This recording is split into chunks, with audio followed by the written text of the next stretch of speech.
किसी ने क्या खूब कहा है, जिंदगी में कुछ बनना हो तो बाज बनना, तोता नहीं।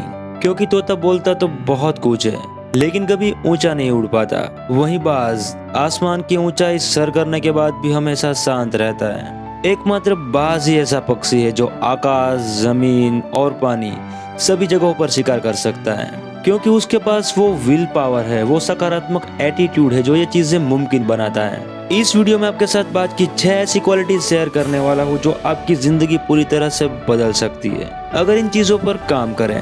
तो आइए नंबर 1 से स्टार्ट करते हैं। बाज को जब शिकार करना होता है तो अपने शिकार को लॉक कर लेता है, उसे फिक्स कर लेता है, फिर किसी दूसरे शिकार की ओर देखता भी नहीं। शिकार फिक्स करने के बाद उस शिकार की हर एक गतिविधि पर ध्यान रखता है, उसकी हर एक मूवमेंट पर ध्यान देता है। उसका आकार छोटा हो या उससे काफी बड़ा, इससे उसे कुछ फर्क नहीं पड़ता।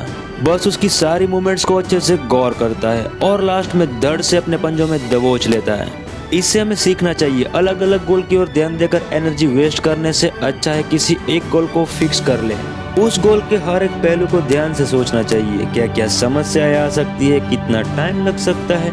उससे जुड़ी हर एक जानकारी इकट्ठी कर पूरी ताकत और फोकस के साथ उसकी ओर बढ़ना चाहिए।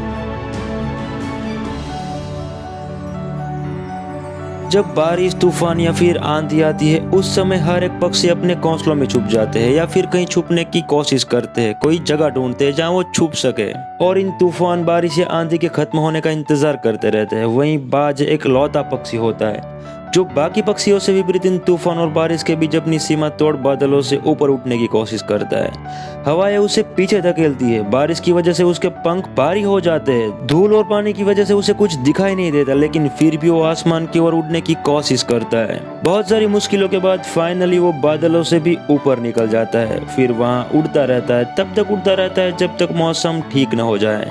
ऐसा वो इसीलिए कर पाता है बिकॉज उससे खुद पर भरोसा होता है। वो समस्या से दूर नहीं भागता बल्कि पॉजिटिव नजरिए के साथ रास्ता निकालता है और अंततः ये साबित करता है कि मेरी कोई लिमिट नहीं। वहीं दूसरी ओर हम कोई ना कोई बहाने निकालते हैं, हर परेशानी से दूर भागने की कोशिश करते हैं, लेकिन ऐसा करने की जगह समस्याओं से भागो मत, उससे बचने की कोशिश भी मत करो, बल्कि उसकी आंखों में आंखें डाल उसका सामना करो जब तक वो समस्या पूरी तरह से टल न जाए। अगर आप ठान ले तो ऐसी कोई चीज नहीं जिसे आप पूरा ना कर सको। हमने ही हमें बांध रखा है, तो तुम भी इस बाज की तरह सारी लिमिट क्रॉस करके आगे निकल जाओ। आपने किसी पक्षी या चिड़िया के घोंसले जरूर देखे होंगे, बड़े खूबसूरत और मुलायम होते हैं, लेकिन जो बाज का घोंसला होता है उसमें एक भी कोमल तिनका नहीं होता, बल्कि सारे तिनके नुकीले और कांटेदार होते हैं। और जो तिनका कोमल होने लगता है उसे बाज घोंसलों से निकालता रहता है। पता है ऐसा क्यों? क्योंकि वो नुकीले तिनके बाज को आलसी बनने से रोके रखते हैं, क्योंकि ऐसा करने पर उसे बाहर जाकर शिकार करने का जुनून चढ़ा रहे और उसके बच्चे भी आलसी ना बने, उन्हें घोंसलों में रहने की आदत ना हो जाए, जल्द से जल्द उड़ना और खुद का ख्याल रखना सीख जाए। लेकिन दूसरी ओर खुद को देखो, आपको बड़े गोल तो हासिल करने हैं, बड़े सपने भी देखने हैं, लेकिन आराम भी नहीं छोड़ना। जिंदगी में कुछ बड़ा करना है तो बाज की ये आदत आपके अंदर होना बहुत जरूरी है, बिकॉज जब तक आप अपने कंफर्ट जोन से बाहर नहीं आएंगे तब तक आपका कुछ नहीं होने वाला। क्योंकि हम जीवन में आराम को ज्यादा अहमियत देते हैं, लेकिन जहाँ आराम होता है वहाँ ग्रोथ नहीं होता। बाज कभी अपने शिकार का साइज या आकार देखकर नहीं घबराता। एक बार उसने ठान लिया इसे शिकार बनाना है, फिर आखिरी सांस तक उससे लड़ता रहता है, टक्कर देता है और अंत में शिकार बना लेता है। इससे हमें सीखना चाहिए, समस्या कितनी भी बड़ी क्यों ना हो, कितने भी मुश्किल हालात क्यों ना हो, हमें डरना नहीं चाहिए, बस अपने लक्ष्य की ओर बढ़ते रहना चाहिए। दुनिया भर में जितने सफल लोग हुए हैं वो निडर भी है, हर बड़ी समस्या का सामना करते हैं, रिस्क लेते हैं और आगे बढ़ते हैं। आपने बाज को अकेले उड़ते ही देखा होगा, शायद वो भी जानता है भीड़ हिम्मत तो देती है लेकिन पहचान छीन लेती है। जो अकेले आगे बढ़ने की हिम्मत रखता है वो कुछ भी हासिल कर सकता है। बाज अकेले ही अपना शिकार करता है, ना तो किसी की मदद लेता है और ना किसी की मदद करता है। एक बार आपने शेर को भी झुंड में शिकार करते देखा होगा, लेकिन बाज को कभी नहीं। शायद इतना साहस बाज के अलावा और किसी प्राणी में नहीं होता, तभी तो जल, थल और नभ सभी पर शिकार कर पाता है। इससे ये सीख मिलती है, अपने गोल की तरफ अकेले आगे बढ़ने से मत डरो। आप अकेले ही वो सब कुछ कर सकते हैं जो आपने ठान लिया है। किसी और पर निर्भर रहेंगे तो निराशा ही मिलेगी। जो करना है वो तुम्हें खुद करना है।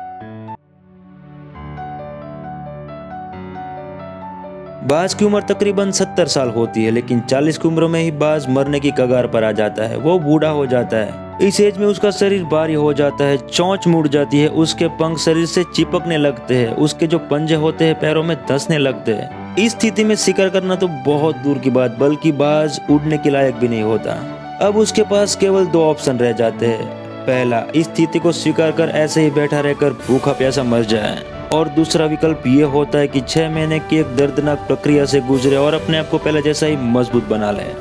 लेकिन बाज तो बाज है, वो दूसरा ऑप्शन ही चूज करता है, जिसमें वो खुद को एक सुनसान पहाड़ी पर ले जाता है, जहां अपनी चोंच से अपने सारे पंख उखाड़ देता है, अपने पंजों को पत्थर से पटक पटक कर तोड़ देता है और चोंच को भी। ऐसा करने के बाद वो लहूलुहान अवस्था में खुद को दूसरे प्राणियों से बचाए रखता है और अगले 6 महीनों तक इसी दर्दनाक स्थिति में रहता है, जब तक उसके पंजे, पंख और चोंच नए नए उग जाते हैं। इस दर्दनाक अवस्था के बाद फिर से वो अपने जीवन की शुरुआत करता है और निकल पड़ता है शिकार की ओर, और पूरे आसमान में एक राजा की तरह घूमता रहता है। इससे हमें ये सीख मिलती है, समय आने पर हमारी गंदी और बुरी आदतों को छोड़ने के लिए खुद को दबाना पड़ेगा। जो चीजें हमें पीछे खींचती है, आगे बढ़ने से रोकती है, जिनका जीवन में कुछ काम नहीं है, उन्हें छोड़ना पड़ेगा, तभी आगे बढ़ पाएंगे। तो बस आगे बढ़ो मेरे भाई, और बाज का ये वाला एटीट्यूड अपने अंदर लाओ। आई होप इस जानकारी ने आपकी लाइफ में कुछ वैल्यू ऐड की होगी। अगर है तो इसे लाइक और शेयर जरूर करें। अगर चैनल पर पहली बार है तो इसे सब्सक्राइब कर हमारे साथ जुड़ जाए। मिलते हैं अगली वीडियो में ऐसी कोई और जानकारी के साथ, तब तक के लिए खुश रहे, अच्छे रहे।